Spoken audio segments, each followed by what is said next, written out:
భారత javelin thrower golden man Neeraj Chopra తల్లి సరోజ్ దేవిపై పాకిస్తాన్ మాజీ పేసర్, రావల్పిండి ఎక్స్ప్రెస్ షోయబ్ అఖ్తర్ ప్రశంసల జల్లు కురిపించాడు.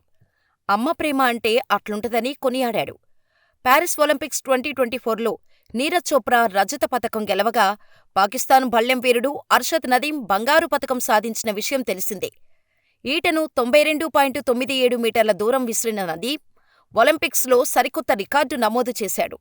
మరోవైపు నీరజ్ చోప్రా టోక్యో ఒలింపిక్స్ 2020 కంటే మెరుగైన ప్రదర్శన చేసినా అర్షద్ నదీమ్ను దాటలేకపోయాడు. ఈటను 89.45 మీటర్ల మాత్రమే విసిరి రెండో స్థానంతో సరిపెట్టుకున్నాడు. ఈసారి గోల్డ్ మెడల్ సాధించనందుకు తనను క్షమించాలని భారత ప్రజలను కోరాడు. మరోవైపు నీరజ్ చోప్రా తల్లి సరోజ్ దేవి మాత్రం బంగారు పతకం గెలిచిన అర్షద్ నదీమ్ కూడా తన కొడుకేనని చెప్పింది. వారిద్దరూ పోటీ పడుతుంటే చూడముచ్చటగా ఉందని తన ప్రేమను చాటుకుంది. సరోజ్ దేవి చేసిన వ్యాఖ్యలు నెట్టింట వైరల్గా మారాయి. ఆమెపై సర్వత్రా ప్రశంసలు వ్యక్తమయ్యాయి. తాజాగా సరోజ్ దేవి వ్యాఖ్యలను షోయబ్ అఖ్తర్ కొనియాడారు.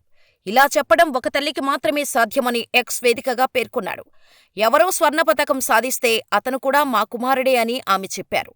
ఇలా చెప్పడం ఒక తల్లికి మాత్రమే సాధ్యం. నిజంగా ఇదొక అద్భుతం అని ఎక్స్లో షోయబ్ అఖ్తర్ రాసుకొచ్చాడు. పాకిస్తాన్ తరపున వ్యక్తిగత గోల్డ్ సాధించిన తొలి అథ్లెటుగా అర్షద్ నదీమ్ చరిత్ర సృష్టించాడు.